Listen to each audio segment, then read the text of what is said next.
जय श्री राम दोस्तों, स्वागत है आपका अपने चैनल स्टूडेंट पॉइंट वीडियो में। तो आई होप आप सभी लोग अच्छे होंगे। तो हम फिजिक्स का 25 डेज क्रैश कोर्स कर रहे हैं और आज हमारा डे 3 है। इससे पहले हमने केमिस्ट्री का 25 डेज क्रैश कोर्स कर लिया है, उसका लिंक आपको हमारे डिस्क्रिप्शन बॉक्स में मिल जाएगा। और अगर आप हमारे चैनल पर नए हो तो हमारे चैनल को सब्सक्राइब ज़रूर करें। आपके एक सब्सक्राइब से हमें बहुत मोटिवेशन मिलता है वीडियोस बनाने के लिए। तो शुरू करते हैं हम आज की वीडियो। दोस्तों, आज हम पढ़ने वाले हैं वर्क, एनर्जी एंड पावर के बारे में। जो हमारा कोर्स है वो पूरा एनसीईआरटी बेस्ड कोर्स है। तो जो भी हमारे एनसीईआरटीज़ में टॉपिक है वो हमने सारे कवर करवा रखे हैं। तो दोस्तों, सबसे पहले हम पढ़ेंगे वर्क। वर्क क्या होता है? वर्क की डेफिनेशन होती है the work done by a force acting on a object is equal to the product of the force and the displacement of the object in the direction of, दोस्तों यहाँ पे force है, for नहीं है, in the direction of force. ठीक है। Work क्या होता है? हमारे पास वर्क होता है प्रोडक्ट। प्रोडक्ट का मतलब होता है मल्टीप्लाई। ठीक है। तो वर्क क्या होता है? हमारे पास किस किस का प्रोडक्ट होता है? फोर्स और डिस्प्लेसमेंट का प्रोडक्ट होता है। मतलब इसका एक्सप्रेशन क्या होगा वर्क का? W is equal to force multiply displacement. ठीक है दोस्तों। कई बार हम वर्क को डॉट प्रोडक्ट भी बोलते हैं। किसका? फोर्स और डिस्प्लेसमेंट का। ध्यान से सुनना दोस्तों, वर्क किसका है? डॉट प्रोडक्ट है F dot S. Force into displacement का हमारे पास डॉट प्रोडक्ट होता है वर्क। ठीक है। और दोस्तों, जब हम डॉट प्रोडक्ट को सॉल्व करते हैं तो क्या लिखते हैं? W is equal to F S cos theta. ठीक है। और अगर मैं यहाँ पे क्रॉस होता तो हम इसको लिखते W is equal to F S sine theta. जो कि हमारे पास वर्क होता है। वर्क क्या होता है? हमारे पास डॉट प्रोडक्ट होता है किसका? फोर्स और डिस्प्लेसमेंट। इसलिए एफ डॉट एस लिखते हैं इसको। एस का मतलब होता है इसमें डिस्प्लेसमेंट। जब हम इसको सॉल्व करेंगे तो वर्क क्या आ जाएगा हमारे पास? W is equal to F S cos theta. ठीक है दोस्तों। तो ये था रहा हमारा वर्क। ठीक है। कई इसकी डेफिनेशन होती है हमारे पास, the work done by a force acting on a object is equal to the, किसके इक्वल होता है? Product of the force and the displacement of the object in the direction of force. ठीक है। Expression दोस्तों आपको यहाँ दिख रहा होगा। एक्सप्रेशन क्या है इसका? एक्सप्रेशन हमारे पास W is equal to F S. ठीक है। और एफ एस को, एफ एस क्या होता है? डॉट प्रोडक्ट होता है। डॉट प्रोडक्ट को जब भी हम सॉल्व करते हैं तो क्या लिखते हैं इसको? W is equal to F S cos theta. ठीक है। वर्क की यूनिट क्या होती है दोस्तों? वर्क की यूनिट होती है हमारे पास जूल। वर्क की यूनिट क्या होती है? जूल। और जूल क्या होता है? वर्क क्या होता है हमारे पास? फोर्स इंटू डिस्प्लेसमेंट होता है। फोर्स इंटू डिस्प्लेसमेंट होता है। फोर्स की यूनिट क्या होती है? न्यूटन। डिस्प्लेसमेंट की यूनिट क्या होती है? मीटर। तो जूल किसके बराबर होता है? न्यूटन मीटर के बराबर। ठीक है दोस्तों। तो यहाँ पे न्यूटन मीटर और जूल इसकी क्या होगी? एसआई यूनिट होगी। CGS unit. सीजीएस यूनिट क्या होती है इसकी? वर्क की सीजीएस यूनिट होती है इसकी अर्ग। ठीक है। सीजीएस यूनिट क्या होती है इसकी? वर्क की हमारे पास अर्ग होती है। ठीक है दोस्तों। और इसका रिलेशनशिप क्या है? जूल और अर्ग का। जूल क्या है इसकी? एसआई यूनिट है। जूल क्या है इसकी? SI unit. और सीजीएस यूनिट क्या है इसकी? अर्ग। ठीक है, ईआरजी। इनका आपस में रिलेशनशिप क्या होता है कि 1 जूल किसके बराबर होता है? 10⁻⁷ अर्ग के बराबर। इनका आपस में रिलेशनशिप है दोस्तों कि 1 जूल किसके बराबर होगा? हमारे पास 10⁻⁷ अर्ग के बराबर होगा। ठीक है। वर्क हमेशा क्या है हमारे पास? स्केलर क्वांटिटी है दोस्तों। बहुत ज्यादा इंपॉर्टेंट क्वेश्चन है। कई बार ऑप्शन में आ जाता है कि वर्क कौन सी क्वांटिटी है? स्केलर है, वेक्टर है। ठीक है। वर्क कौन सी क्वांटिटी है हमारे पास? Scalar quantity. इसमें सिर्फ क्या होता है हमारे पास? मैग्नीट्यूड ही होता है। ठीक है। 1 किलो जूल किसके बराबर होता है दोस्तों? 1 किलो जूल होता है हमारे पास 1000 जूल के बराबर। और 1 मेगा जूल किसके बराबर होता है दोस्तों? 10⁻⁶ जूल के बराबर, मतलब 10 लाख के बराबर। ठीक है। आई थिंक दोस्तों यहाँ तक आपको समझ आ गया होगा। ठीक है। डायमेंशनल फार्मूला क्या होता है वर्क का? वर्क का डायमेंशनल फार्मूला तो हमारे पास m1L2T-2। ठीक है दोस्तों, ये हमारे पास वर्क का डायमेंशनल फार्मूला है। वर्क एनर्जी वाला चैप्टर हमारे को क्लास 9th में मिलेगा दोस्तों। वर्क एनर्जी और पावर वाला चैप्टर आपको +1 में भी मिलेगा। तो मैंने एक ही वीडियो में आपको दोनों को कंबाइन करके आपको बेसिक से लेके एडवांस तक आपको एक ही वीडियो में हर चीज करवा दी है दोस्तों। तो आप ध्यान से अगर वीडियो देखोगे आपको बहुत अच्छे से समझ आ जाएगा वर्क, एनर्जी और पावर के बारे में। ठीक है। तो यहाँ तक आई होप आपको समझ आ गया होगा दोस्तों। बढ़ते हम नेक्स्ट पॉइंट की तरफ। नेक्स्ट पॉइंट है हमारे पास कि work done be a positive, negative और जीरो। वर्क डन क्या है हमारे पास? पॉजिटिव भी होता है, नेगेटिव भी होता है और जीरो भी होता है। तो ये मैं बताऊंगा कैसे ये वर्क पॉजिटिव होता है, कैसे ये वर्क नेगेटिव होता है और कैसे ये वर्क जीरो होता है। दोस्तों मैं ये बहुत ज़्यादा इंपॉर्टेंट बोल रहा हूँ मैं इस पॉइंट्स को, क्योंकि इससे एग्जाम्पल आता है और एग्जाम्पल से हमारे को पूछा जाता है कि वर्क हमारे पास पॉजिटिव है, नेगेटिव है या वर्क जीरो है। तो अगर आप ध्यान से इसको देखोगे तो आपको समझ आ जाएगा कि कब हमारा वर्क पॉजिटिव होता है, कब हमारा वर्क नेगेटिव होता है और कब हमारा वर्क जीरो होता है। ठीक है, पॉजिटिव वर्क कब होगा दोस्तों? पॉजिटिव वर्क होगा जब फोर्स और डिस्प्लेसमेंट सेम डायरेक्शन पे होगी। जैसे फॉर एग्जांपल यहाँ पे क्या है, वुडन ब्लॉक है, ठीक है, हम इसको क्या लगा रहे हैं, यहाँ से फोर्स लगा रहे हैं, ठीक है, हमने इसको धक्का दिया और ये वुडन ब्लॉक कहाँ पहुंच गया, यहाँ पे पहुंच गया। ठीक है, तो जिस साइड को हमने फोर्स लगाई उसी साइड को इसकी क्या हुई, डिस्प्लेसमेंट भी हुई। ठीक है दोस्तों, जिस साइड को हमने फोर्स लगाई उसी साइड को डिस्प्लेसमेंट भी हुई, तो उसको क्या बोलते हैं हम, पॉजिटिव वर्क बोलते हैं। ठीक है, उसको हम क्या बोलते हैं, पॉजिटिव वर्क बोलते हैं। जिस साइड को हमने फोर्स लगाई उसी साइड को अगर फोर्स डिस्प्लेसमेंट हो रही है, मतलब वो चेंज कर रहा है डायरेक्शन अपनी या चेंज कर रहा है अपनी पोजीशन, तो उसको क्या बोलते हैं, हम पॉजिटिव वर्क बोलते हैं। ठीक है, तो दोस्तों अगर हम इसको मैथमेटिकली एक्सप्रेशन से देखे जाए तो वर्क क्या था हमारे पास, एफ एस कॉस थीटा थी। वर्क क्या था हमारे पास, एफ एस कॉस थीटा था। ठीक है, जब हमारे पास कॉस थीटा की वैल्यू, मतलब इस एंगल डिस्प्लेसमेंट एंगल की वैल्यू, जब हमारे पास कॉस थीटा की वैल्यू कितनी होगी, जब हमारे पास कॉस थीटा की वैल्यू 0 से लेके और 90 के बीच, ध्यान से सुनना दोस्तों, जब कॉस थीटा की वैल्यू मतलब 0 एंगल से लेकर 90 डिग्री एंगल तक होगी तो वर्क डन हमेशा क्या आएगा, पॉजिटिव आएगा। वर्क डन क्या आएगा, हमेशा पॉजिटिव आएगा, क्योंकि कॉस थीटा 0 से लेके 90 तक, 0 से लेके 90 तक हमेशा क्या वैल्यू देता है, पॉजिटिव वैल्यू देता है। ठीक है, इसलिए वर्क क्या आएगा हमारे पास, पॉजिटिव आएगा। जब हमारा कॉस थीटा की वैल्यू कहाँ से, 0 से लेके 90 के बीच, दोस्तों 90 इसमें इंक्लूड नहीं है, मतलब 0 से लेके 89 तक। ठीक है, 90 इसमें इंक्लूड नहीं है, मैं बार बार रिपीट कर रहा हूँ, 0 से लेके 89 तक जब हमारे पास कॉस थीटा की वैल्यू होगी तो वर्क क्या होगा हमारे पास, पॉजिटिव आएगा। ठीक है, जैसे फॉर एग्जाम्पल भी हम पढ़ेंगे क्योंकि एग्जाम्पल से क्वेश्चन बहुत आते हैं टैट में। ठीक है, इसलिए हम बार एग्जाम्पल हमारे बहुत ज़्यादा इंपॉर्टेंट रहते हैं। तो पॉजिटिव वर्क का एग्जाम्पल क्या है, किकिंग अ फुटबॉल, जब आप फुटबॉल को किक करते हो, जिस साइड को आप किक करते हो उसी साइड को फुटबॉल जाता है, तो ये क्या है हमारे पास, पॉजिटिव वर्क है। Pushing a and moving a table, मतलब आपने किसी टेबल को क्या किया, पुश किया, ये यहाँ से यहाँ तक पहुँचाया, उसको मूव करवाया, तो उसी डायरेक्शन में मूव हुआ जिस डायरेक्शन में आपने पुश किया, तो ये भी क्या है, पॉजिटिव वर्क का एग्जाम्पल है। A car moving a forward direction, ठीक है, कार को आप क्या करते हो, फोर्स करते हो आगे, जब आप फोर्स एक्सीलेटर पे पाँव डालते हो तो उसका टायर फॉरवर्ड डायरेक्शन को घूमता है, तो कार भी किस साइड को मूव करती है, फॉरवर्ड डायरेक्शन को मूव करती है। तो ये किसका एग्जांपल है, पॉजिटिव वर्क का। Work done by a gravity, ये दोस्तों बहुत ज़्यादा इंपॉर्टेंट क्वेश्चन है। Work done by a gravity भी क्या है हमारे पास, पॉजिटिव वर्क है। मतलब इसका मतलब है कि जब ग्रेविटी द्वारा वर्क किया जाता है, मतलब अगर मान लो कोई चीज़ यहाँ पे, ठीक है, कोई चीज़ आपने लेंटर के ऊपर से फेंकी, मान लो आपने लेंटर के ऊपर से या टेरिस के ऊपर से क्या की, बॉल फेंक दी। जब आपने उस बॉल को फेंकी तो बॉल क्या हुई, नीचे को गई। ठीक है, तो वो कैसा वर्क हुआ हमारे पास, पॉजिटिव वर्क हुआ, क्योंकि वो किसकी वजह से हुआ, हमारे पास फोर्स क्या लग रही थी ऊपर से, उस बॉल पे कौन सी फोर्स लग रही थी, ग्रेविटेशनल फोर्स लग रही थी, जिसकी वजह से जिस साइड को फोर्स लग रही थी, डाउन टू अर्थ फोर्स लग रही थी, नीचे को फोर्स लग रही थी, और बॉल भी कहाँ गई, नीचे नीचे वाली डायरेक्शन को बॉल गई।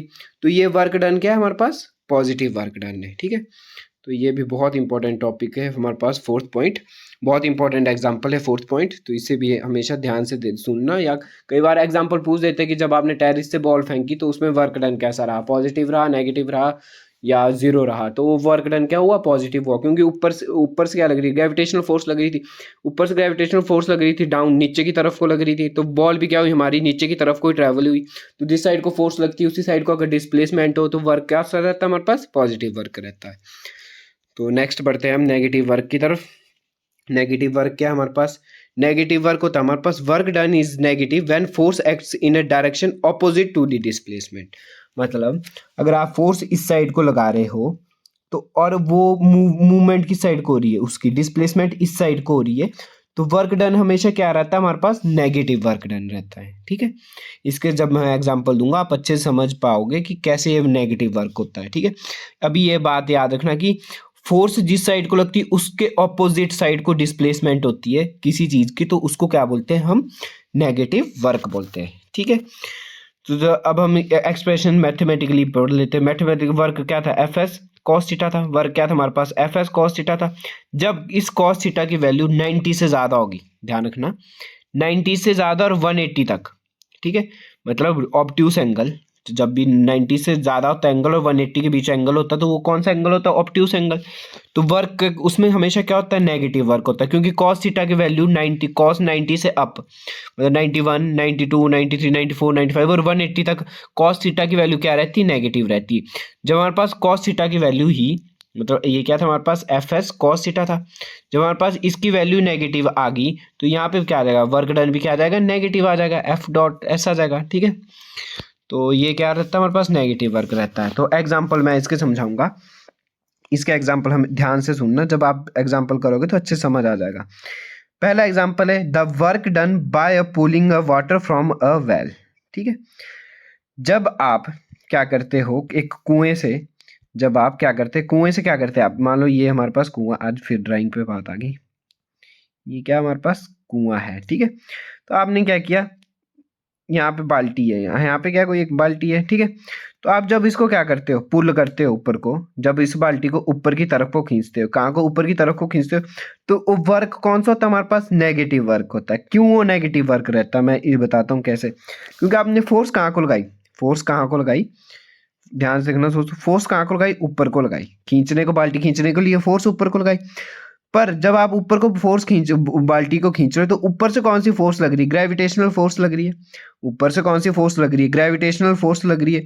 ठीक है दोस्तों, तो ऊपर से फोर्स लग रही है और डिस्प्लेसमेंट कैसी हुई? ये बाल्टी कहाँ को आ रही है? ऊपरली साइड को आ रही है, मतलब फोर्स ऊपर से लग रही है ग्रेविटेशनल, और डिस्प्लेसमेंट कहाँ को हो रही है? इसकी ऊपरली साइड को हो रही है। तो ये कौन सा वर्क हमारे पास? नेगेटिव वर्क है।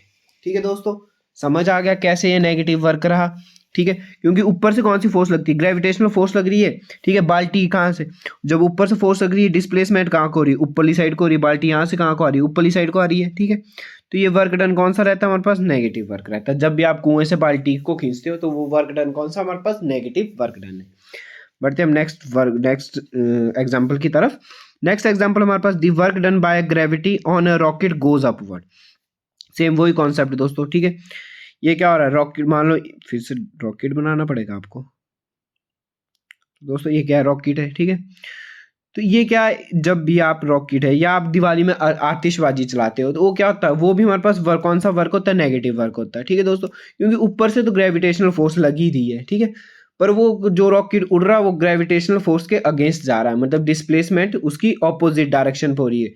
ठीक है, फोर्स ऊपर से लग रही है, उसके बिल्कुल ऑपोजिट पे क्या हो रही है? उसकी डिस्प्लेसमेंट हो रही है। तो वो वर्क भी क्या होता है हमारे पास? नेगेटिव वर्क होता है। ठीक है, ये work done by a gravitational force when on climbing a tree है दोस्तों यहाँ पे। ठीक है, जब आप किसी पेड़ पे चढ़ते हो वो वर्क डन भी क्या हमारे पास? नेगेटिव वर्क है। वो कैसे नेगेटिव वर्क है? क्योंकि आप क्या करते हो?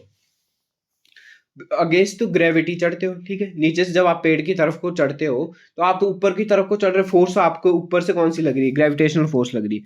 ऊपर से कौन सी फोर्स लग रही है? ग्रेविटेशनल फोर्स लग रही है, और आप कहाँ को चढ़ रहे? ऊपरली साइड को चढ़ रहे, मतलब यहाँ को ऊपर पेड़ की तरफ चढ़ रहे, तो आप अगेंस्ट से ग्रेविटी चढ़ रहे, तो वो वर्क डन भी कौन सा हुआ? नेगेटिव वर्क हुआ, क्योंकि फोर्स तो ऊपर से ग्रेविटेशनल फोर्स लगती है, डिस्प्लेसमेंट हमेशा क्या हो रही है? ऑपोजिट हो रही है। मतलब कोई भी चीज जब अभी हम नीचे से ऊपर को उठाएंगे तो वो वर्क हमेशा क्या होगा? नेगेटिव ही वर्क रहेगा। ठीक है, एक और दोस्तों इसका बहुत इंपॉर्टेंट एग्जांपल पढ़ेंगे हम, फ्रिक्शनल फोर्स वाला। ये भी क्या हमारे पास? नेगेटिव वर्क है। ये मैं एग्जांपल के साथ बताता हूँ कैसे ये नेगेटिव वर्क है दोस्तों। ठीक है, वही बात आ गई कि आपने एक बॉक्स है, ठीक है, आपने इस साइड को फोर्स लगाया। ठीक है, ये बॉक्स यहाँ तो को मूव हो रहा है, यहाँ को तो मूव हो रहा है, पर इसको क्या कर रहे हैं दोस्तों? यहाँ पे कोई सरफेस है। ठीक है, यहाँ कोई एक सरफेस है, तो इस सरफेस ये क्या करता है? हमेशा इसको रोकता है, कहाँ को? यहाँ को जाने के लिए। ठीक है, आप फोर्स तो यहाँ को लगा रहे हो, पर डिस्प्लेसमेंट तो बेशक यहाँ को हो रही है, पर इसको कुछ ऐसी फोर्स होती है जो इसको अपोज करती है, रोकती है इसको कि ये यहाँ को नहीं जाए।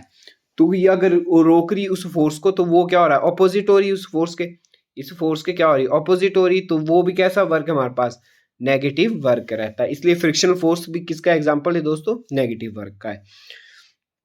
आप ऊपर को पत्थर फेंकते हो, ठीक है दोस्तों, जब भी आप हाइट को पर पे पत्थर फेंकते हो तो वो अब क्या? अगेंस्ट टू ग्रेविटी जा रहा है। ठीक है, तो वो भी कौन सा वर्क हुआ? नेगेटिव वर्क हुआ। ठीक है, इससे क्या होता है? नेगेटिव वर्क से हमेशा वेलोसिटी हमेशा डिक्रीज होती है, ये याद रखना दोस्तों। वेलोसिटी क्या रहती है? हमेशा डिक्रीज हो जाती है। किससे? जब भी हमारे पास नेगेटिव वर्क होता है। देखो दोस्तों, आपने ऊपर को पत्थर फेंका, ऊपर को पत्थर फेंका तो नीचे से जिस वो वेलोसिटी से जा रहा है, मान लो 20 किलोमीटर प्रति घंटे से ऊपर को जा रहा है। ठीक है, पर ऊपर जाके क्या होता है, थोड़ी सी ऊपर जाने के बाद मान लो 2 या 3 मीटर ऊपर या 5 मीटर ऊपर जाने के बाद उसकी स्पीड वेलोसिटी क्या हो जाती है, कम हो जाती है। 10 आवर्स पर सेकंड हो गया, फिर रास्ता से 5 आवर्स पर सेकंड हो गया, फिर 2 आवर्स, फिर एक टाइम पे आता है कि 0 आवर्स पर सेकंड हो जाता है। फिर वो कहाँ से आता है, नीचे की तरफ को पत्थर आना शुरू हो जाता है। तो वेलोसिटी क्या रहती है, हमेशा नेगेटिव वर्क में डिक्रीज होती रहती है। ठीक है, तो दोस्तों आई होप आपको नेगेटिव वर्क भी समझ आ गया होगा। इसका एग्जांपल बहुत ज़्यादा इंपॉर्टेंट है। ये वाला एग्जांपल तो बहुत बार रिपीट हुआ दोस्तों, ये वाला जो आपका pulling a water from well. ठीक है, जब भी आप कुएं से पानी खींचते हो तो वो कौन सा वर्क पाया जाता है, हमेशा नेगेटिव वर्क पाया जाता है। तो बढ़ते हैं हम नेक्स्ट टॉपिक की तरफ। नेक्स्ट है हमारे पास जीरो वर्क। जीरो वर्क किसको बोलते हैं हम, ठीक है। तो जीरो वर्क होता है हमारे पास जब भी work done is zero when there is a no displacement.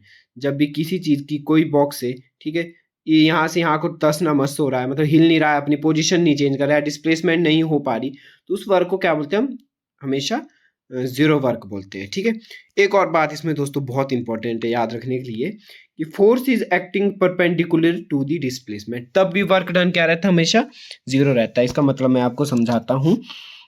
चलो पहले इसका एक्सप्रेशन पढ़ लेते हैं, फिर इसको समझते हैं अच्छे से क्या मतलब हुआ इसका परपेंडिकुलर फोर्स का। ठीक है, तो मैथमेटिकली एक्सप्रेशन क्या था, W is equal to F S cos theta. जब भी कॉस थीटा की वैल्यू कितनी 90 डिग्री है, तो कॉस थीटा 90 डिग्री क्या होता है, हमेशा क्या होता है, कॉस थीटा 90 डिग्री हमेशा जीरो होता है। कॉस थीटा 90 क्या होता है, कॉस 90 क्या होता है, हमेशा जीरो होता है। तो work is equal to F S multiply zero. Cos 90 की वैल्यू क्या होती है, जीरो होती है। तो जीरो से जब भी हमेशा मल्टीप्लाई करते हैं तो आंसर क्या आता है, जीरो ही आता है। तो वर्क डन क्या रहेगा, हमेशा जीरो रहेगा। ठीक है, जब भी क्या वैल्यू कॉस 90 जब भी वैल्यू होगी तो वर्क डन हमेशा क्या रहेगा, जीरो रहेगा। ठीक है, अब मैं बोल रहा था force acting a perpendicular to the displacement. इसका मतलब क्या है दोस्तों, तो हम जैसे लास्ट वाला एग्जांपल पढ़ेंगे। ठीक है, when we hold a bag on our head and walk horizontal such that the angle between displacement and force is 90 degree, the work is negative. जब आप सुन लो, जब आप किसी बैग पे मान लो ये दोस्तों फिर से ड्राइंग पे बात आ गई, ये आप है, ठीक है, मान लो आपने क्या किया, सिर पे एक बैग उठा रखा है, सिर पे क्या उठा रखा है, एक बैग उठा रखा है। ठीक है, और आप कैसे मूव कर रहे हो, हॉरिजॉन्टल मूव कर रहे हो, मान लो ऐसे मूव कर रहे हो। ठीक है, हॉरिजॉन्टल मूव कर रहे हो मतलब इस डायरेक्शन को मूव कर रहे हो। ठीक है, वर्टिकल तो ऐसे होता है। ठीक है, जब भी आपने क्या किया है, ये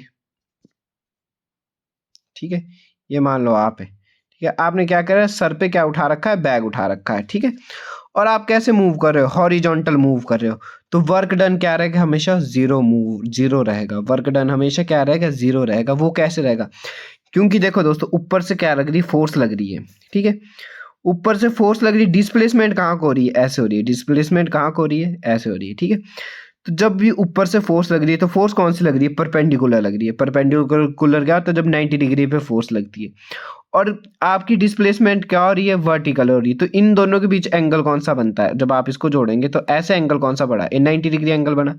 ठीक है, ये 90 डिग्री एंगल बना, तो 90 डिग्री तो वैल्यू भरेंगे, कॉस थीटा की वैल्यू कितनी आएगी, 90 डिग्री आ जाएगी। तो वर्क डन जब भी 90 डिग्री होता है तो वर्क क्या होता है, मतलब कॉस थीटा जब भी 90 डिग्री होता है तो वर्क क्या रहता है, हमेशा जीरो रहता है। ठीक है दोस्तों, तो इसीलिए जब भी आप कुल्ली क्या करते, कई बार आप सिर पे सामान उठाते हैं वो हॉरिजॉन्टल चल पड़ते हैं। ठीक है, हॉरिजॉन्टल जब वो चलना शुरू करते हैं तो वो बोलते हैं कि हमने इतना, आपका इतना सामान उठाया, आप हमें इतना पैसा दे दो। ठीक है, तो एक्चुअली में वर्क डन तो उसका कितना रहता है, हमेशा जीरो रहता है। ठीक है, आप लड़ मत जाना उस कुली से कि आपने काम कुछ नहीं किया। ठीक है, वो तो आपको बहुत मारेगा फिर इस बात के लिए। पर ऐसे अगर एक्चुअली साइंटिफिक देखा जाए तो उसका वर्क डन कितना रहता है, जीरो रहता है। क्यों रहता है जीरो, क्योंकि फोर्स क्या लग रही थी, परपेंडिकुलर लग रही थी। ऊपर से ग्रेविटेशनल फोर्स क्या परपेंडिकुलर लग रही थी, पर जो उसकी डिस्प्लेसमेंट वो क्या थी, वो थी हॉरिजॉन्टल। डिस्प्लेसमेंट क्या थी उसकी, हॉरिजॉन्टल थी। तो जब भी एंगल कौन सा बना इनके बीच बनता जब 90 डिग्री एंगल बन गया। ठीक है, ये वाला एंगल कौन सा होता है, 90 डिग्री एंगल होता है। भर देंगे value W equal to F S cos theta. Cos theta की वैल्यू कितनी आ जाएगी, 90, तो एफ एस कॉस 90 की वैल्यू क्या आती है, जीरो रहती है। तो वर्क डन कितना आ जाएगा, जीरो आ जाएगा। ठीक है, तो इसलिए ये भी किसका एग्जाम्पल है हमारे पास, वर्क डन का एग्जाम्पल। पर एक बात और ध्यान रखना दोस्तों कि जब वो मूव कैसे कर रहा है हॉरिजॉन्टल, मान लो अब वर्टिकली मूव कर रहा है। वर्टिकली मूव क्या है, मान लो ये कोई आदमी है। ठीक है, ये कोई आदमी है। ठीक है, इसने क्या किया, बैग उठाया। अब ये क्या कर रहा है, ऊपर की तरफ को जा रहा है। ठीक है, सीढ़ियाँ चढ़ रहा है, तो ये मूव कैसा हुआ, अपर डायरेक्शन को जा रहा है, अगेंस्ट ही ग्रेविटी जा रहा है, ठीक है, अगेंस्ट ही ग्रेविटी जा रहा है, तो ये नेगेटिव वर्क हुआ, ठीक है। और अगर वो सीढ़ियाँ उतर रहा है वर्टिकली, ठीक है, वर्टिकली क्या होता है, ऊपर नीचे, या तो ऊपर की तरफ हो जाएगा या नीचे की तरफ हो जाएगा, ठीक है। अगर ऊपर की तरफ जा रहा है तो पॉजिटिव वर्क, अगर वो नीचे की तरफ जा रहा है तो जिस साइड को फोर्स लगा रहा है उसी साइड को डिस्प्लेसमेंट हो रही है, ठीक है। तो ये क्या हो जाएगा हमारे पास, वर्क डन जो पॉजिटिव वर्क हो जाएगा, जब वो ऊपरली साइड को जाएगा तो नेगेटिव वर्क डन होएगा, ठीक है दोस्तों। तो आई होप आपको ये समझ आ गया होगा जीरो वर्क वाला, ठीक है। नेक्स्ट एग्जांपल इसका क्या है कि when we stand holding a bags in your hands, हाँ, जब आप कोई बैग जब कोई आप खड़े रहते एक बैग उठा के, तो वो वर्क डन भी क्या है, जीरो, क्योंकि आपने डिस्प्लेसमेंट क्या की, बिल्कुल भी नहीं की, ठीक है। डिस्प्लेसमेंट तो आपकी बिल्कुल भी नहीं हुई, आप अपनी पोजीशन तो आपने बिल्कुल भी चेंज नहीं की, तो वो वर्क डन क्या रहता है, जीरो रहता है।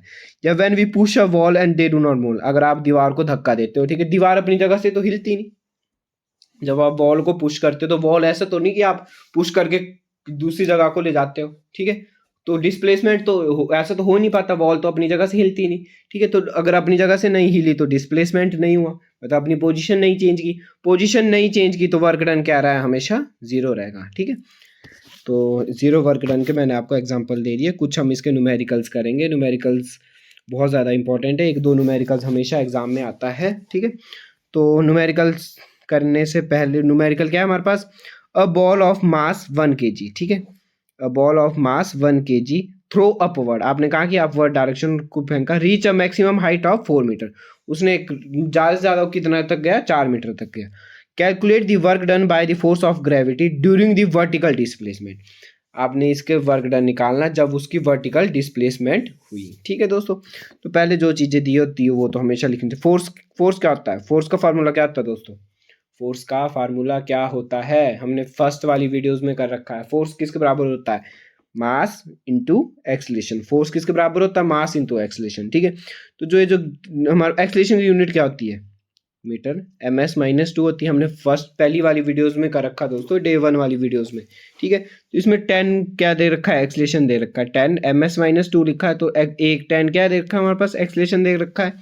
तो फोर्स कितना आ जाएगा, मास कितना था 1 kg, 1 इंटू 10, तो किसके बराबर आ जाएगा, 10 के बराबर आ जाएगा। तो 10 क्या आ गया, फोर्स की वैल्यू आ गई, तो फोर्स कितनी आ गई हमारे पास, फोर्स कितनी आ गई हमारे पास, 10 न्यूटन आ गई, ठीक है। अब दोस्तों वर्टिकल डिस्प्लेसमेंट कितनी थी इसमें, कितनी वर्टिकल मैक्सिमम हाइट तक, कितने तक पहुंचा है, 4 मीटर हाइट तक दी है, पहुंचा है, ठीक है। तो डिस्प्लेसमेंट मतलब एस की वैल्यू कितनी दी है, 4 मीटर दी है, ठीक है। तो वर्क डन निकालना हमारे को, वर्क डन होता है W is equal to F S होता है, W is equal to F S होता है, ठीक है। तो वर्क डन एफ की वैल्यू क्या थी हमारे पास, 10 न्यूटन, एस की वैल्यू कितनी हमारे पास 4, तो कितना आ गया हमारे पास 40 न्यूटन आ गया। पर दोस्तों इसमें एक बात और ध्यान में रखने की है कि आपने थ्रो कहाँ किया, अपवर्ड किया है, अप ऊपरली से अगेंस्ट टू ग्रेविटी किया है, अगेंस्ट टू ग्रेविटी किया तो वैल्यू कितनी आएगी, हमेशा नेगेटिव आएगी। तो वर्क डन कितना आ जाएगा हमारे पास, वर्क डन आ जाएगा -40 जूल, ठीक है। और अगर against the force of gravity निकालना तो कितना आ जाएगा हमारे पास 40 जूल, ठीक है। तो आई होप आप सभी को ये वाला न्यूमेरिकल समझ आ गया होगा दोस्तों। बढ़ते हैं हम, एक और न्यूमेरिकल हम करने वाले हैं। ये न्यूमेरिकल पेपर में आया था तो इसलिए मैंने आपको यही करवा दूंगा। ये न्यूमेरिकल कैसे होगा, तो calculate the work done when a force, हमारे को वर्क डन निकालना है, फोर्स दे रखी है, फोर्स दे रखी है दोस्तों, 3 डायमेंशनल दे रखी है, 2i कैप वेक्टर की फॉर्म में plus 3j cap minus 5k cap, ठीक है। और डिस्प्लेसमेंट s की वैल्यू दे रखी है, s की वैल्यू कितनी दे रखी है, 2i cap plus 4j cap plus 3k cap, ठीक है। ये हमारे को दोस्तों 3 डायमेंशनल में दे रखी है, f और s की दोनों की वैल्यू दे रखी है, ठीक है। तो वर्क डन क्या होता है, w क्या होता है हमारे पास, फोर्स इंटू डिस्प्लेसमेंट, ठीक है। तो वैसी वैल्यू भर देंगे हम। फोर्स की वैल्यू क्या थी हमारे पास, 2i कैप, क्या थी फोर्स की वैल्यू हमेशा 2, मैं लिखता हूँ दोस्तों यहाँ पे, फोर्स की वैल्यू क्या थी हमारे पास 2i कैप, ठीक है, plus 3j cap minus 5k cap, दोस्तों यहाँ पे माइनस है, ठीक है। और डिस्प्लेसमेंट की वैल्यू क्या थी, s की वैल्यू क्या थी हमारे पास 2i cap plus 4j cap plus 3k cap, ठीक है दोस्तों। बस अब आपस में इनको मल्टीप्लाई कर देना, 2 2 जा 4, ठीक है, 4i कैप चाहे 4 ही लिखो, ठीक है, 4 3 जा प्लस 12, ठीक है, 5 3 जा 15 पर प्लस माइनस माइनस के 15, ठीक है। तो 12 4 जा क्या क्या आ गया हमारे पास 4 प्लस 12 माइनस 15 आ गया, 12 प्लस 4 16 माइनस 15 इजकल टू 1। तो वर्क डन कितना हुआ दोस्तों 1 जूल हुआ। तो ये बहुत सिंपल सा क्वेश्चन था, ठीक है, पर जिस तरीके से इन्होंने पूछ रखा था वो थोड़ा कॉम्प्लिकेटेड था, इसलिए ये देखने में तो बहुत टफ लग रहा था, बाकी सॉल्व करने में क्या था बहुत ज़्यादा ईजी था, ठीक है। अब हम कुछ और यूनिट्स पढ़ लेते हैं जो कि पेपर पॉइंट ऑफ व्यू से बहुत ज़्यादा इंपॉर्टेंट है। ये वैल्यू दोस्तों आपको याद ही करनी पड़ेगी, ठीक है। 1 इलेक्ट्रॉन वोल्ट की वैल्यू कितनी होती है हमारे पास 1.6 इंटू 10⁻⁻⁹ जूल, ठीक है। 1 मेगा इलेक्ट्रॉन की वोल्ट वैल्यू क्या होती है हमेशा 1.6 इंटू 10⁻13 जूल, ठीक है दोस्तों। 1 किलो वाट आवर की, ये बहुत ज़्यादा इंपॉर्टेंट है, ठीक है। 1 किलो, मैं यहाँ पे लिख लेता हूँ, 1 किलो वाट आवर की वैल्यू कितनी होती है दोस्तों, ये होती है हमारे पास 3.6 इंटू 10⁻6 जूल। ये बहुत इंपॉर्टेंट है दोस्तों, कई बार एग्जाम में आ भी चुकी है। और 1 कैलोरीज की वैल्यू कितनी होती है 4.186 जूल। तो ये सारी वैल्यू किस में थी दोस्तों, जूल में ही थी, और आपको ये लर्न करनी पड़ेगी, ठीक है। जूल हमारे पास वर्क की यूनिट होती है, तो ये चारों वैल्यू आपको लर्न करनी पड़ेगी, पेपर पॉइंट ऑफ व्यू से बहुत ज़्यादा इंपॉर्टेंट रहने वाली है।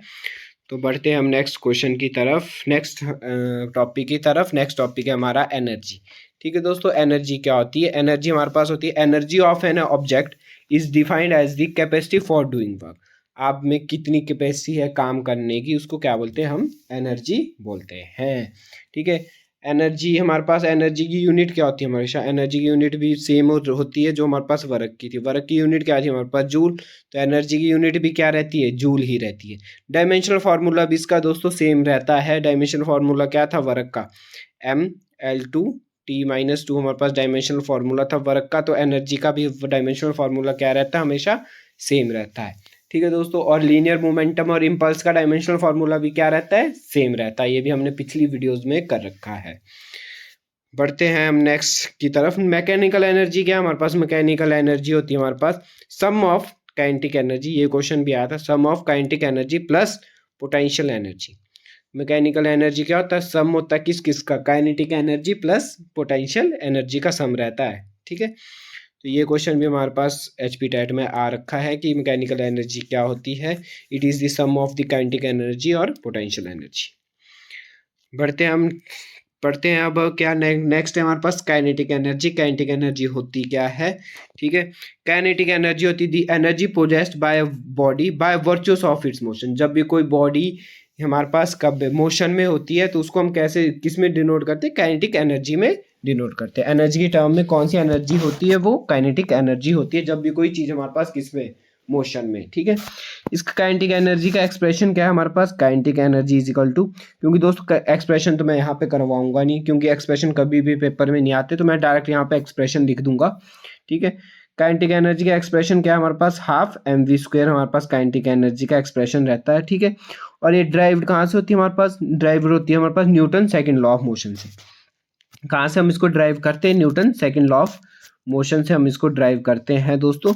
और न्यूटन सेकंड लॉ क्या था हमारे पास, F इजिकल टू फोर्स की डेफिनेशन थी m में, ठीक है। इस एक्सप्रेशन से हम इसको क्या करते हैं, काइनेटिक एनर्जी की वैल्यू निकालते हैं हम। और काइनेटिक एनर्जी क्या होती है हमारे पास, काइनेटिक एनर्जी होती है हमारे पास हाफ mv², ठीक है। जब इसको in term of linear momentum में लेना, ठीक है, लीनियर मोमेंटम हमने कर रखा था। लीनियर मोमेंटम क्या होता है हमारे पास, p इजिकल टू mv होता है। लीनियर मोमेंटम क्या होता है, p इजिकल टू mv होता है। जब हम इसको काइनेटिक एनर्जी को किसकी टर्म में लेते हैं, लीनियर मोमेंटम की टर्म में लेते हैं, तो वैल्यू क्या आती है हमारे पास, काइनेटिक एनर्जी की वैल्यू आती है हमारे पास p²/2m, ठीक है दोस्तों। ये वैल्यू आपको निकाल के भी दे देता हूँ, ठीक है। ये कैसे निकलती है हमारे पास, हाफ mv² है, ठीक है। हाफ mv² होता है काइनेटिक एनर्जी। काइनेटिक एनर्जी क्या होता है हमारे पास, हाफ mv² होता है, ठीक है। हमने क्या कर दिया, m को मल्टीप्लाई भी कर दिया और डिवाइड भी कर दिया। m को क्या कर दिया हमने, मल्टीप्लाई कर दिया, तो m को मल्टीप्लाई किया तो m मल्टीप्लाई mv²। यहाँ पे क्या कर दिया, m मल्टीप्लाई कर दिया और m को डिवाइड भी कर दिया, क्योंकि जब हम इसको काटेंगे तो क्या बचेगा, हाफ mv² बचेगा, ठीक है। तो m को मल्टीप्लाई और डिवाइड करने का कोई हमारे पास मतलब उससे कोई हमारे पास चेंज नहीं हुआ, क्योंकि जब हम इसको काट देंगे तो क्या बचेगा, हाफ mv² ही बचेगा। इसलिए हमने m को मल्टीप्लाई भी कर दिया और क्या कर दिया, डिवाइड भी कर दिया, ठीक है। जब हमने m को मल्टीप्लाई और डिवाइड किया तो ये क्या बन गया हमारे पास, ये वाला क्या बन गया, ये बन गया हमारे पास half m square v square, ठीक है। अपॉन में क्या बच गया हमारे पास, एम बच गया, ठीक है। तो एम स्क्वेयर पी की वैल्यू क्या होती है हमारे पास, एम वी होती है, ठीक है। और अगर हम पी स्क्वेयर करेंगे तो क्या आ जाएगी वैल्यू हमारे पास, एम स्क्वेयर वी स्क्वेयर आ जाएगी। तो एम स्क्वेयर वी स्क्वेयर किसके बराबर लिख लिया हमने, पी के बराबर लिख लिया। तो half P square upon M, ये क्या बच गया, half P square upon M बच गया, मतलब half P square upon M बच गया। तो इसी को क्या लिखा हमने, पी स्क्वेयर अपॉन, इसको इकट्ठा ले लिया 2m। ये किसके टर्म में आ गया हमारे पास, लीनियर मोमेंटम की। तो काइनेटिक एनर्जी किसके टर्म में आ गई, लीनियर मोमेंटम की टर्म में आ गई, ठीक है। एक और बात इसमें याद करने की है कि देखो दोस्तों, यहाँ पे मैंने नोट भी लिख रखे हैं, बहुत इंपॉर्टेंट होते हैं। जब भी मैं किसी वीडियोस में नोट लिखूं तो उससे क्वेश्चन पक्का आए हुए होते हैं एग्जाम में, तो इसलिए नोट बहुत ज़्यादा इंपॉर्टेंट है। अगर हमारे पास लीनियर मोमेंटम सेम है, किसी काइनेटिक एनर्जी का क्या लीनियर मोमेंटम सेम है, तो हमारे पास मास का क्या इफेक्ट पड़ता है काइनेटिक एनर्जी पे। तो दोस्तों मास क्या है काइनेटिक एनर्जी पे, इनवर्सली प्रोपोर्शनल है, ठीक है। अगर मास कम होगा तो वो काइनेटिक एनर्जी क्या होगी, ज़्यादा होगी, ठीक है। और अगर मास ज़्यादा होगा तो काइनेटिक एनर्जी क्या होगी, कम होगी। तो जैसे फॉर एग्जांपल लेते हैं हम कि एक कार है, एक कार क्या है, मान लो ये क्या है हमारे पास, एक कार है, ठीक है दोस्तों। ये ड्राइंग तो मेरी बहुत अच्छी ना, आपको पता तो है ही, ठीक है। ये क्या हमारे पास एक बस है, ठीक है। ये क्या हमारे पास एक बस है, ठीक है। तो इनका लीनियर मोमेंटम सेम है, मोमेंटम क्या है इनका सेम है, ठीक है। हमारे को बताना है इस पे काइनेटिक एनर्जी किसकी ज़्यादा होगी, कार की ज़्यादा होगी कि बस की ज़्यादा होगी, ठीक है। तो काइनेटिक एनर्जी किसकी ज़्यादा होगी दोस्तों, किसकी ज़्यादा होगी, जल्दी से बताओ मेरे पास। काइनेटिक एनर्जी होगी हमारे पास कार की ज़्यादा, क्यों होगी कार की ज़्यादा, ठीक है। क्या एक्सप्रेशन होता है, kinetic energy equal to P square upon 2m, ठीक है। तो हमारे पास लीनियर मोमेंटम तो क्या है, सेम है दोनों का, बस का और कार का मोमेंटम क्या है हमारे पास, सेम है, ठीक है। तो काइनेटिक एनर्जी किसकी ज़्यादा होगी, तो जिसका मास कम होगा, क्योंकि ये क्या होता है इनवर्सली प्रोपोर्शनल होती है काइनेटिक एनर्जी के। तो मास किसका कम होगा, गाड़ी, ऑब्वियसली गाड़ी का मास कम होगा, ठीक है। मास कम होगा उतना ही ज़्यादा क्या होगी, काइनेटिक एनर्जी होगी। तो इसलिए गाड़ी का क्या होता है हमारे पास, मास कम होता है एज कम्पेयर टू बस, इसलिए उसकी काइनेटिक एनर्जी क्या होगी, ज़्यादा होगी, ठीक है। एक और एग्जाम नोट लिख रखा मैंने कि mass is double the kinetic is also, kinetic energy is also double, कि जब भी मास डबल होता है तो काइनेटिक एनर्जी क्या रहती, काइनेटिक एनर्जी भी क्या हो जाती है, डबल हो जाती। कैसे, ये मैं एक्सप्रेशन, काइनेटिक एनर्जी क्या होती है हमारे पास, अभी अभी पढ़ा हमने, हाफ एम वी स्क्वेयर हमारे पास काइनेटिक एनर्जी होती है, ठीक है। तो काइनेटिक एनर्जी किस किस पे डिपेंड करती है, डायरेक्टली प्रोपोर्शनल किसकी होती है, मास और वेलोसिटी के। काइनेटिक एनर्जी किसके डायरेक्टली प्रोपोर्शनल होती है, मास और वेलोसिटी स्क्वायर के, ठीक है। अगर मास डबल है, मान लो मास अगर पहले 3 था, ठीक है, तो मास को डबल कर देंगे तो काइनेटिक एनर्जी क्या हो जाएगी हमारे पास, डबल हो जाएगी। काइनेटिक एनर्जी क्या हो जाएगी, डबल हो जाएगी, ठीक है। अगर हम मास को डबल करते हैं तो काइनेटिक एनर्जी भी क्या हो जाती है, डबल हो जाती है।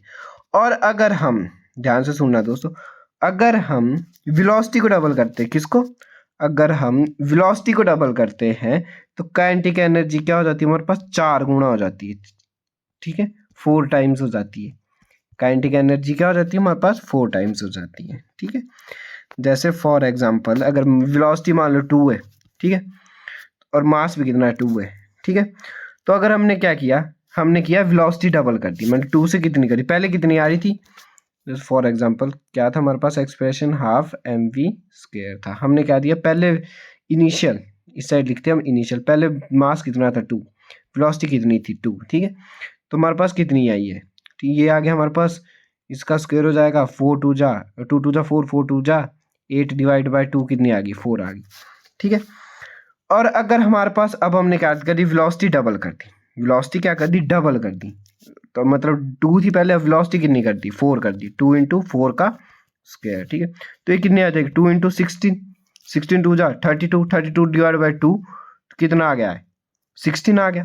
तो काइनेटिक एनर्जी कितनी आ गई, अगर हमने काइनेटिक एनर्जी कितनी आ गई, ठीक है, काइनेटिक एनर्जी आ गई हमारे पास, पहले 4 थी अब कितनी आ गई, 16 आ गई, मतलब कितना होगा, 4 टाइम्स आ गई।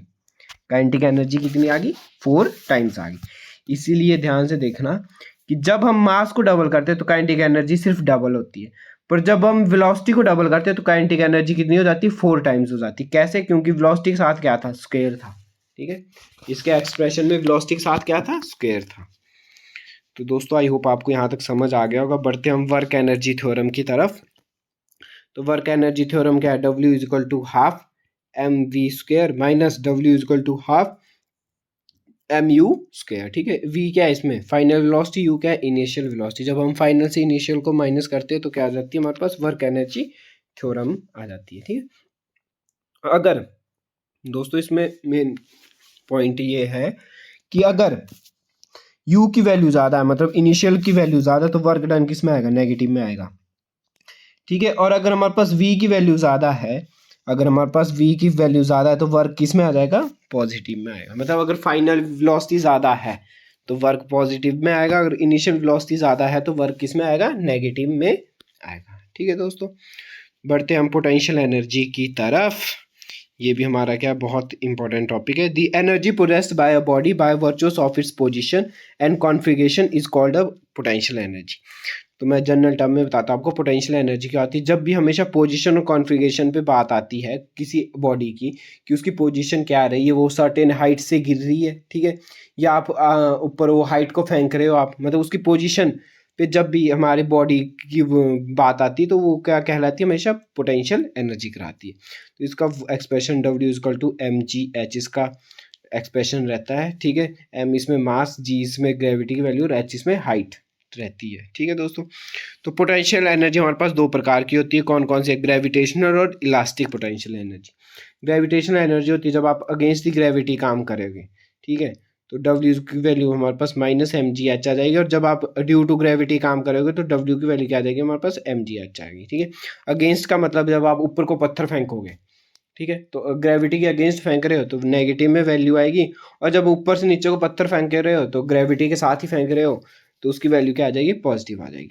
और दूसरा एक्सप्रेशन इसका क्या रहता है दोस्तों, potential energy is equal to U equal to half K X square. ठीक है, ये आपका +1 का टॉपिक है, तो इसलिए हम उसको +1 वाली वीडियोस में भी इसको कंप्लीट करवाएंगे। तो अभी सिर्फ इसके जनरल टर्म्स पढ़ लो। ठीक है, स्प्रिंग कांस्टेंट, इससे भी क्वेश्चन आता है दोस्तों, ये भी बहुत इंपॉर्टेंट है। ठीक है, एक आधी बार इससे क्वेश्चन आया, इसका डायमेंशनल फार्मूला पूछा गया था स्प्रिंग कांस्टेंट का। ठीक है, तो स्प्रिंग कांस्टेंट क्या होता है हमारे पास, the spring constant is defined as the restoring force per unit displacement. Force per unit displacement, इसको क्या बोलते हैं हम, स्प्रिंग कांस्टेंट बोलते हैं। ठीक है, तो फोर्स की यूनिट क्या होती है, न्यूटन।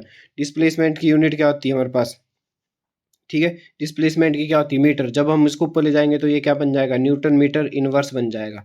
क्या बन जाएगा, न्यूटन मीटर इनवर्स बन जाएगा। ठीक है, तो ये इसका डायमेंशनल फार्मूला क्या होता है, इसका mL0T-2 इसका डायमेंशनल फार्मूला। तो दोस्तों ये इसको लर्न कर लेना, है बहुत इंपॉर्टेंट है, एग्जाम में आ भी रखा है। ठीक है, force per unit, restoring force per unit displacement क्या रहता है हमारे पास, स्प्रिंग कांस्टेंट रहता है। किसकी वैल्यू रहती है हमारे पास, स्प्रिंग कांस्टेंट की वैल्यू रहती है। ठीक है, हाँ लास्ट टॉपिक है हमारा पावर, हम इसको पावर को पढ़ेंगे। ठीक है, पावर होता क्या है, पावर है हमारे पास, power is defined as the rate at which work is done. Power क्या है, is defined as the rate at which work is done, जो हमने काम किया किस रेट से हमने या किस स्पीड से हमने काम किया उसको क्या बोलते हैं हम, पावर बोलते हैं। ठीक है, पावर का एक्सप्रेशन क्या है हमारे पास, वर्क अपॉन टाइम। पावर का एक्सप्रेशन क्या है हमारे पास, वर्क अपॉन टाइम। वर्क क्या होता है, अभी अभी पढ़ा हमने, वर्क क्या होता है, फोर्स इंटू डिस्प्लेसमेंट। वर्क क्या होता है, force into displacement upon time. ठीक है, अगर हम रेट ऑफ डिस्प्लेसमेंट पर unit time, rate of displacement पर यूनिट टाइम, डिस्प्लेसमेंट पर यूनिट टाइम क्या होती है दोस्तों हमारे पास, डिस्प्लेसमेंट पर यूनिट टाइम क्या होती है, हमने पहली डे 1 वाली वीडियोस में कर रखा है दोस्तों। डिस्प्लेसमेंट पर यूनिट टाइम क्या रहता है हमारे पास, वेलोसिटी थी। तो वर्क क्या आ जाएगा हमारे पास, फोर्स इंटू वेलोसिटी। वर्क क्या आ जाएगा हमारे पास, फोर्स इंटू वेलोसिटी। ये भी दोस्तों एक वर्क का ही पावर, सॉरी दोस्तों वर्क नहीं, यहाँ पे पावर। पावर क्या रहेगा हमारे पास, पावर रहेगा हमारे पास फोर्स इंटू वेलोसिटी। कैसे ये आई वैल्यू आई, हमने क्या किया, पावर क्या होता है, वर्क अपॉन टाइम होता है। वर्क की वर्क क्या होता है हमारे पास, वर्क होता है हमारे पास force into displacement. Force into displacement upon time. जब हम डिस्प्लेसमेंट पर यूनिट टाइम करते हैं तो डिस्प्लेसमेंट पर यूनिट टाइम क्या रहता है हमारे पास, वेलोसिटी रहती है दोस्तों। ये हमने डे 1 वाली वीडियो में रखी है, तो इसकी जगह हमने क्या लिख लिया, वेलोसिटी लिख ली। तो फोर्स मल्टीप्लाई क्या बन गया है, वेलोसिटी बन गया है। ये क्या रहता है हमारे पास, पावर रहता है। जब हम इसको एनर्जी के टर्म में लिखते हैं, एनर्जी और पावर का रिलेशनशिप क्या रहता है, तो एनर्जी पावर का रिलेशनशिप रहता है P is equal to energy upon per unit time. ठीक है, पावर क्या रहता है, एनर्जी पर यूनिट टाइम, क्योंकि वर्क वर्क किसके बराबर रहती है, work is equal to energy. ठीक है, वर्क की जगह क्या लिख लिया हमने, एनर्जी लिख लिया, पर यूनिट टाइम ये भी क्या रहता है हमारे पास, पावर रहता है। ठीक है दोस्तों, पावर की यूनिट, यूनिट क्या रहती है पावर की, तो वर्क की यूनिट क्या होती है हमारे पास, वर्क की यूनिट होती है जूल। वर्क की यूनिट क्या होती है? जूल। टाइम की यूनिट क्या होती है? सेकंड। तो ये क्या होता है? जूल पर सेकंड, ठीक है। इसको ऊपर ले जाएंगे तो क्या बन जाएगा? जूल पर सेकंड बन जाएगा, ठीक है। और इसकी ऐसा यूनिट क्या रहती है हमारे पास? वॉट रहती है, ठीक है। और इसका डायमेंशनल फार्मूला क्या होता है? वर्क का डायमेंशनल फार्मूला क्या होता है? mL2T-2 अपॉन टाइम के क्या रहता है? T-1। तो ऊपर ले जाएंगे तो क्या बन जाएगा दोस्तों? ये बन जाएगा m1L2T-3। तो डायमेंशनल फार्मूला क्या बन गया इसका? m1L2T-3 इसका डायमेंशनल फार्मूला हो गया। पावर की कॉमर्शियल यूनिट क्या होती है दोस्तों? इन क्वेश्चन आ रखा है। पावर की कमर्शियल यूनिट क्या होती है हमेशा? किलोवाट, किलोवाट पर आवर इसकी क्या रहती है हमेशा? Kilowatt hour. हमारे इसकी क्या रहती है हमारे पास? कमर्शियल यूनिट रहती है किसकी? एनर्जी की, ठीक है।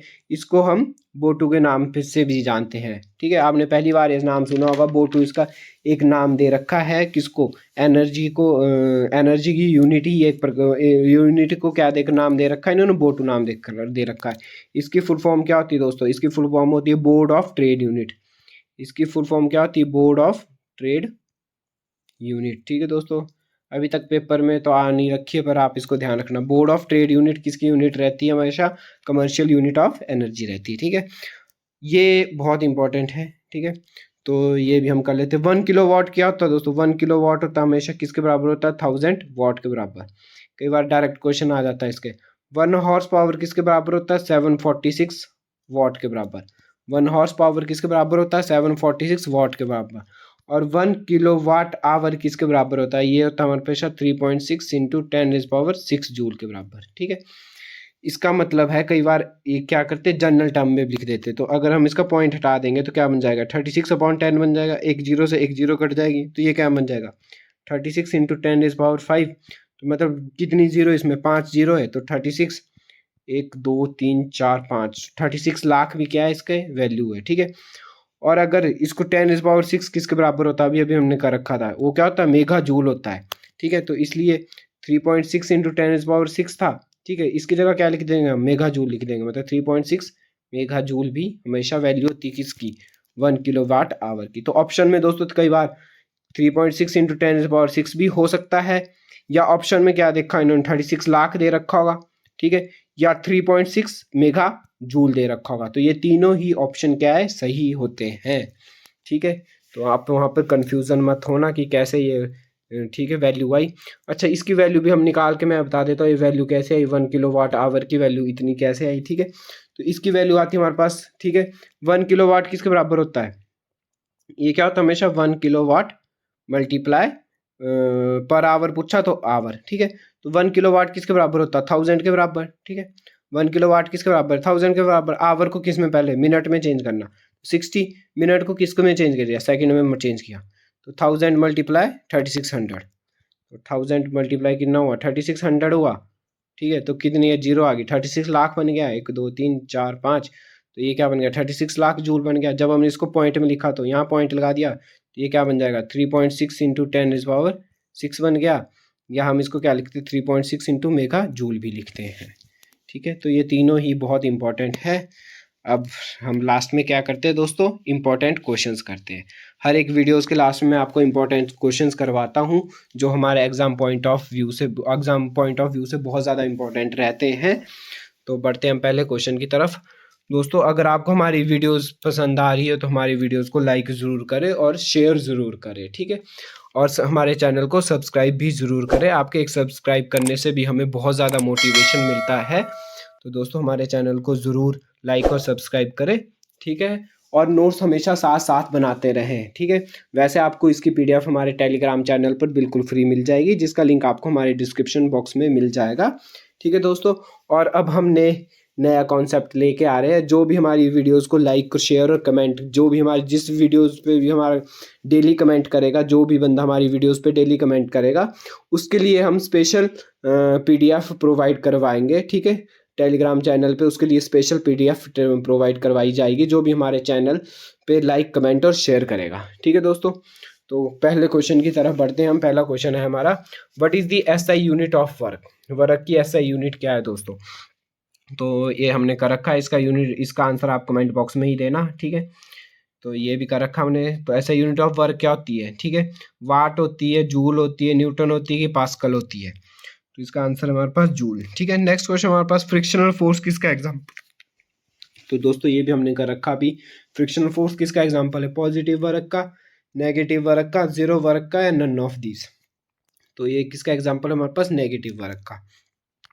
What happens to the kinetic energy of a moving body if its velocity is double.